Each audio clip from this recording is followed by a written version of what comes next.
if you walk into, any high-end jewelry store right now and you just look into those brilliantly lit display cases, your eyes are instantly going to be drawn to the loudest, most vibrant colors in the room. Oh, absolutely. The eye just naturally goes to the bright stuff. Right. You have those deep, mesmerizing, almost hypnotic greens of the emeralds.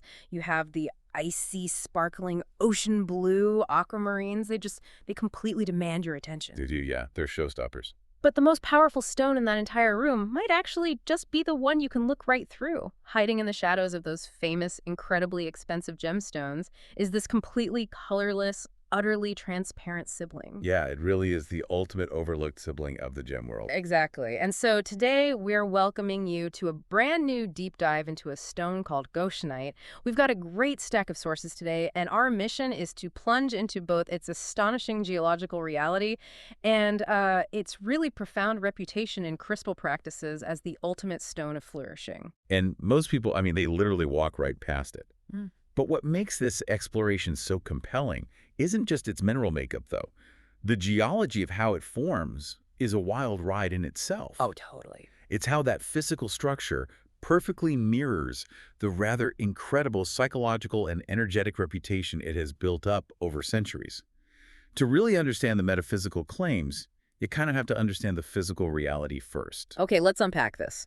Because to fully grasp all these metaphysical claims about flourishing and open possibilities, we really do have to start deep underground. We do. The physical completely sets the stage for the psychological here. Right. So let's start with where this stone even comes from. Geologically speaking, Goshenite belongs to the beryl mineral group, and it gets its name from, well, a surprisingly unassuming place. Yeah, the small rural town of Goshen, Massachusetts. Right here in the U.S., which is where it was first documented, I think, in these granite pegmatites. Yeah, the granite pegmatites.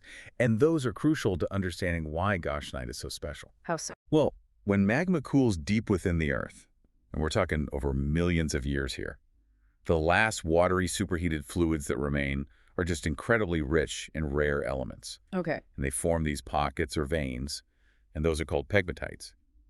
Inside these extreme high-pressure environments, elements like beryllium, aluminum, and silicon bind together. Right, to form a crystal lattice, right? Exactly, a hexagonal crystal lattice. Yeah. And that lattice is beryl.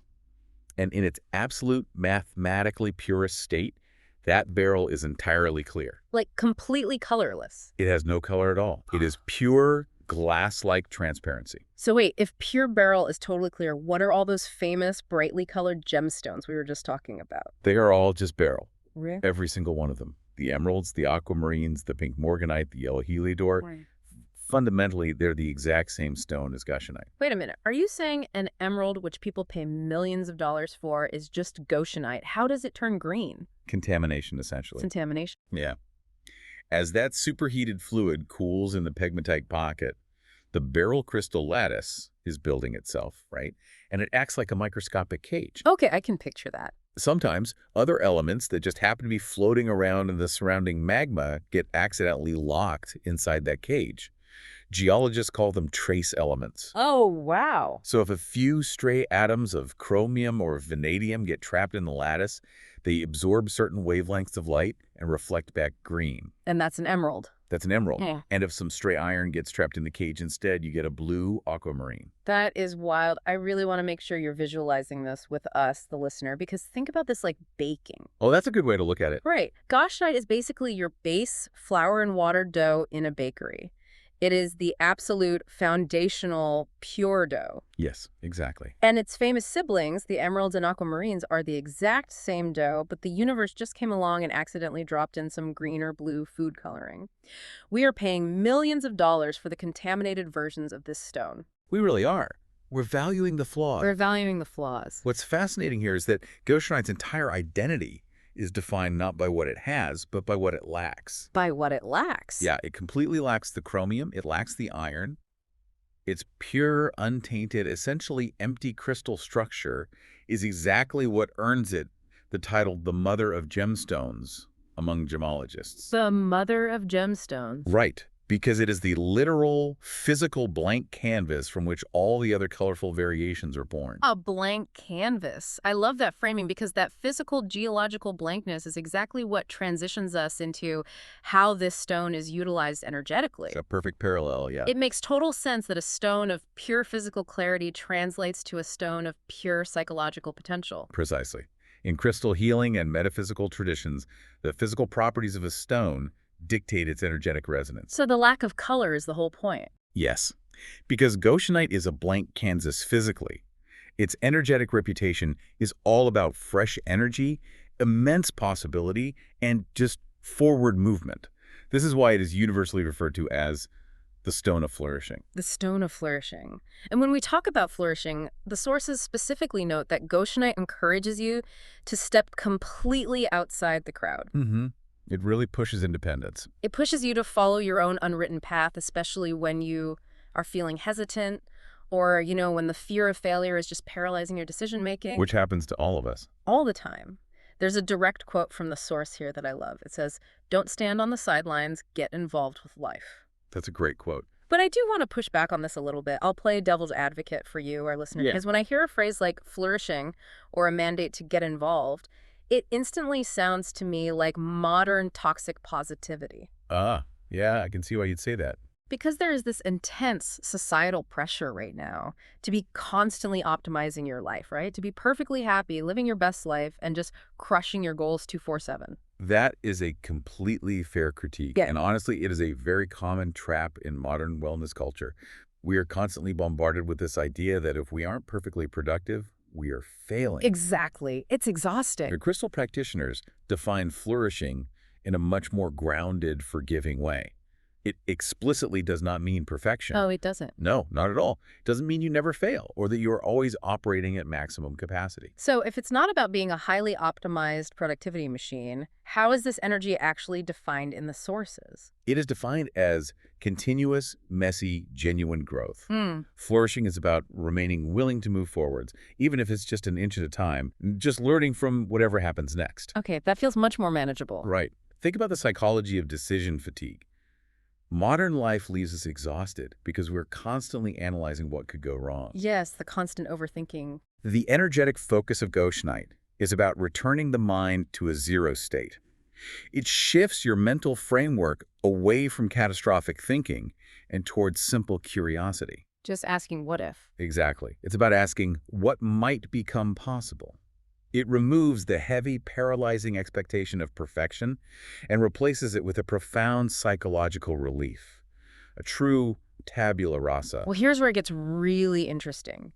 Because the way practitioners describe this process of returning to a zero state, working with Goshenite sounds exactly like clearing the cache and the cookies on your web browser. Oh, I love that comparison. When you think about decision fatigue, our brains are like computers with just way too many tabs open. Way too many tabs. And when your computer is sluggish, when it keeps getting stuck on old data, freezing up, and it just won't load a new website properly, it's because there's too much junk running in the background memory. Right, it's bogged down. Metaphysically, Goshenite sounds like hitting that clear cache button so your brain can stop buffering and finally load new ideas. That is a brilliant analogy. It really is, because it perfectly captures the mechanism of how this stone is believed to affect the human auric field. Okay, tell me more about that.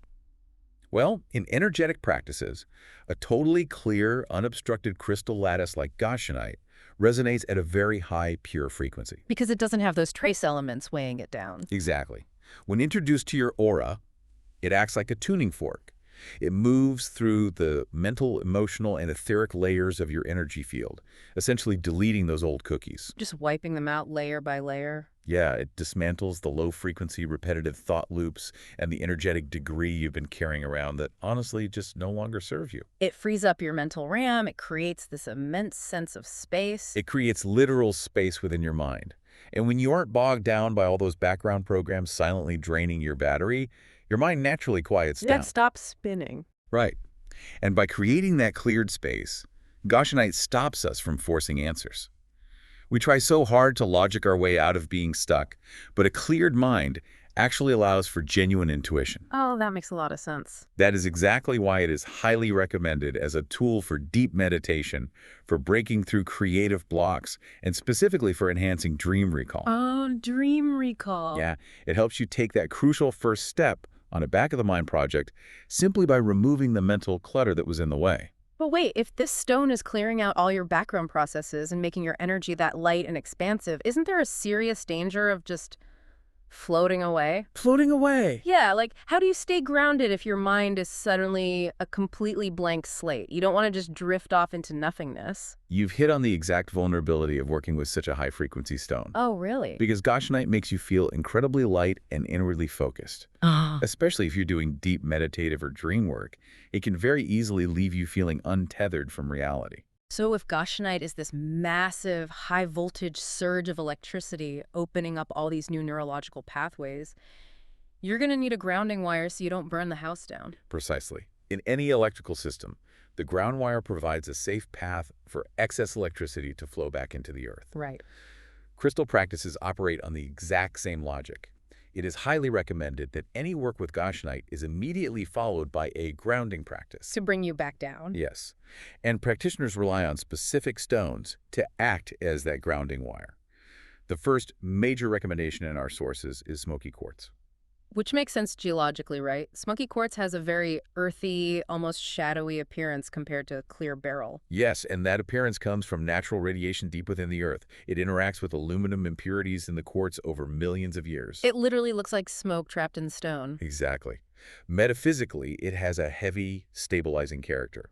After you've done this deep, expansive, mind-clearing work with Goshenite, holding a piece of smoky quartz acts as a downward current. Like an anchor? It draws that high-frequency energy down through your body and anchors your awareness back into the physical plane. It reconnects you with your immediate tactile surroundings. Okay, so that's smoky quartz. But what if you need something stronger? If you need something even stronger, the ultimate anchor is black tourmaline. Tourmaline is fascinating because it's so structurally complex compared to beryl. Complex how? Black tourmaline, specifically the variety called schorl, is incredibly iron-rich and deeply embedded in the earth. But what makes it the ultimate grounding stone is its piezoelectric properties. Piezoelectric? Yeah, meaning under physical pressure or temperature changes, tourmaline actually generates a small electrical charge. Oh, wow. I didn't know that. Practitioners believe this allows it to actively pull excess chaotic energy down and out of the body, neutralizing it into the earth. It creates a robust, unshakable, energetic balance. So it's actively working to ground you. Exactly. Where Goshenite has you looking up at the sky, black tourmaline pulls your feet firmly into the dirt. But let me challenge that concept for a second. If the entire goal of Goshenite is uninhibited growth, right, clearing the cache, disrupting the routine, and looking toward the sky for wildly new ideas, Right. doesn't slapping a heavy, iron-rich grounding stone onto the process completely defeat the purpose? Aren't you just slamming on the brakes right after you hit the gas? I see why you'd think that. But if we connect this to the bigger picture, ungrounded exploration actually isn't very useful to us. What do you mean? It's a fantastic feeling to be unburdened, sure.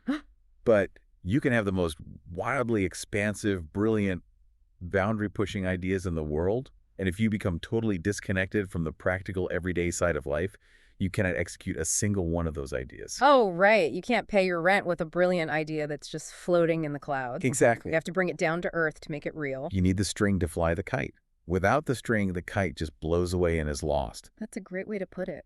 Combining these contrasting stones allows you to explore wildly new possibilities and clear out your mental limitations without losing your footing in reality. Balance is the key to taking that pure potential and actually manifesting it into your daily life. And speaking of daily life, I really want to take all these metaphysical concepts out of the meditation room and into the real world. Let's do it. Because the traditions ultimately describe Goshenite with a very specific, actionable phrase. In the sources, they call it a live wire. A live wire. It is such a vivid descriptor for a totally clear, seemingly passive stone. Right. You wouldn't expect a clear stone to be called a live wire. But it speaks exactly to how Goshenite's energy is meant to interact with the physical world around you. It isn't just about sitting quietly with a clear mind. It is an active catalyst An active catalyst for what? for deliberately disrupting the stagnation in your everyday routine. And the traditions offer some fantastic, highly tangible prompts for this. They challenge you to basically stop running on autopilot. Yes, to wake up a bit. Try something different today. Take a different physical route to work. Strike up a conversation with someone new. Or return to something you used to love. Exactly. Return to a hobby that you once loved but dropped because you just got too busy. The whole mandate of the live wire is just keep moving, keep growing, shock your system out of its comfortable coma. It also encourages a profound re-engagement with your physical environment. Practitioners note that its clear, uplifting character aligns perfectly with time spent outdoors, with lunar cycles, and with fostering a quiet, subtle connection to the natural world. So it's about being present. Very much so.